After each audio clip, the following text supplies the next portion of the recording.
మరిన్ని వార్తల కోసం please subscribe me Amaravati news. మనకి మచిలీపట్నం సర్వజన హాస్పిటల్కి ఓపీ మంత్లీ 12,000 దగ్గర వస్తున్నాయి.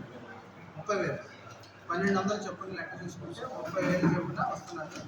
సర్జరీస్ కూడా మ్యాక్సిమం జరుగుతున్నాయి. 500 మేజర్ సర్జరీస్ జరుగుతున్నాయి. మైనర్ సర్జరీస్ 1,000 నుండి 1,500 వరకు జరుగుతున్నాయి. కనుక జనాలు మన మచిలీపట్నం ప్రజానీకానికి నా విన్నపం ఏంటంటే అందరూ వచ్చి ఈ సౌకర్యాన్ని సద్వినియోగపరచుకొని మనకి మన మంత్రి గారికి మన కలెక్టర్ గారికి అందరికీ మంచి పేరు తెచ్చుకొని మీరు మమ్మల్ని కూడా హ్యాపీగా ఉంచుతూ కన్స్ట్రక్టివ్గా మీ నుండి మాకు సలహాలు ఏవైనా వచ్చినా మేము రిసీవ్ చేసుకుంటాము. మేము కలిపి అందరం కంబైన్డ్గా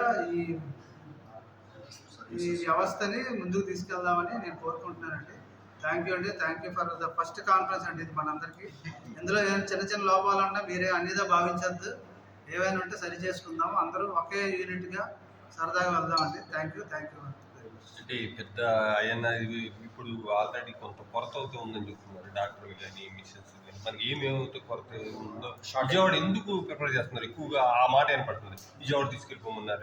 అంటే గతంలో కన్నా కొద్దిగా పర్లేదు, అలాంటివి రాకుండా మనం ఏం తీసుకుంటే బాగుంటుంది అంటే రిఫరల్ సిస్టమ్ తగ్గించామండి. మ్యాక్సిమం ఇప్పటికి దగ్గర ఒక 60-70% తగ్గింది. ఇంకా 30% ఉంది.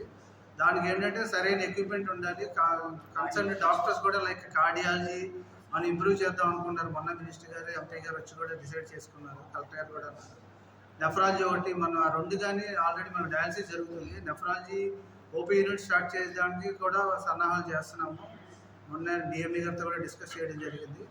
అది మెయిన్ మెడికల్ ఎమర్జెన్సీస్ కానీ మనం కంట్రోల్ చేయగలిగితే మ్యాక్సిమం రిఫరెన్స్ తగ్గుతాయండి. రెసిడెంట్ మెడికల్ ఆఫీసర్కి సంబంధించి వెనకాల క్వార్టర్స్ ఉన్నాయి కదా, అటు నిరుపయోగం ఉండే కాబట్టి దాన్ని ఏదైనా క్లీనింగ్ చేసి లేదండి. అది కూడా మేము మొన్న ఆర్ఎంఓ గారు మేము డిసైడ్ చేసుకున్నాము. ఆర్ఎంఓ గారు కూడా ఇప్పుడు డైనమిక్గా మొత్తం ఆయన నూకన్ కార్నర్ తిరిగి నాకు రోజు ఒక 10 నుండి ఒక 20 ప్రశ్నలు సంధిస్తున్నాడు నన్ను. ఆయన అడ్మినిస్ట్రేషన్లో ఉన్నాడో ప్రతిపక్షంలో ఉన్నాడో నాకు అర్థం అవ్వట్లేదు. ఇద్దరు కూర్చొని డిస్కస్ ఫ్రెండ్లీగానే ఇలా ఉంది అని చెప్తున్నారు. చూసుకొని అతి త్వరలో క్వార్టర్స్ కూడా మేము చేద్దామని ఏపీఎంఈడీస్తో ఆల్రెడీ డిస్కషన్ చేస్తున్నాము. ఆర్ఎంఆర్ క్వార్టరే కాకుండా సూపరింటెండెంట్ క్వార్టర్ కూడా ఉంటే నేను ఏకనిరంజన్ కాబట్టి నేను కూడా ఆ క్వార్టర్లో వద్దామని బయటకి నిద్రం కలిసి ఉందామని ఉద్దేశంతో మేము డిసైడ్ చేస్తున్నాం. అది చూడాలండి. ఎంఆర్ఐ స్కాన్ దగ్గర అవినీతి జరుగుతుందని మనం రోజు వింటున్నాము, రోజు చూస్తున్నాం. అసలు ఎందుకు సార్ ఆ విమర్శ ఎందుకు వస్తుంది? ఆ విమర్శ ఉన్నమాట వాస్తవం అండి. కాకపోతే ఏంటంటే దాన్ని తగ్గించడం కోసం మీరు ఆల్రెడీ చెప్పినట్టుగా ఒకటి ఇన్పేషెంట్ కింద పెడుతున్నాము.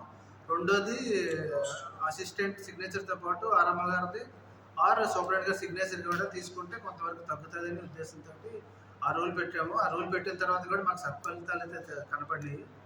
అది ఆ రూల్ కంటిన్యూ చేసి ఇంకా అదే అనంత కాలంలో ఇంకా కొద్దిగా అవినీతిని తగ్గించడానికి పాటుపడతాం. మీ ఎంక్వైరీలో అవినీతి ఉందని తెలుస్తుంది సార్? అవినీతి ఉందని తెలియలేదు కానీ వీళ్ళు చెప్పిన దాన్ని బట్టి మాకు అనిపిస్తుంది. సరే ఎంతమంది జనాలు మా శ్రేయోభిలాషి చెప్తున్నారనే ఉద్దేశంతో కూడా మేము ఆలోచిస్తున్నాం. ఆ కోణంలో కూడా అవి చూసిన తర్వాత మేము సార్ కమిటీ ఏర్పాటు చేశాక ప్రజల్లో తీసుకొచ్చే మొదటి మార్పు ఏంటి? కమిటీ ఏర్పాటు చేసిన తర్వాత ఏంటంటే ఫస్ట్ వాళ్ళతో కలిసి సమావేశం ఒకటి కండక్ట్ చేయాలండి. మొన్న ప్రమాణ స్వీకారం అయ్యింది. వాళ్ళ విధి విధానాలు కూడా చక్కగా చెప్పి వాళ్ళ కమిటీ వాళ్ళు కూడా డాక్టర్స్కి పేషెంట్స్కి ప్లస్ పాత్రికేయ మిత్రులకి అందరికీ అనుసంధానంలా ఉంటూ మేము వ్యూస్ ఎక్స్చేంజ్ చేసుకొని మెరిట్స్ డిమెరిట్స్ క్యాల్కులేట్ చేసుకొని కలెక్టర్ గారి ఆధ్వర్యంలోని మినిస్టర్ గారు సూచనలతోటి ఎంపీ గారు ఇచ్చే అడ్వైజెస్తో పాటు ముందుకు వెళ్ళేటట్టుగా ప్లాన్ చేస్తున్నామండి. అది ఎప్పుడు మీటింగ్ ఉంటుంది అన్నది మీకు మళ్ళీ మేము అది మీకు ఇన్ఫార్మ్ చేస్తాము. అప్పుడు మీరు అందరూ కంపల్సరీగా వస్తే ఓకే. Thank you.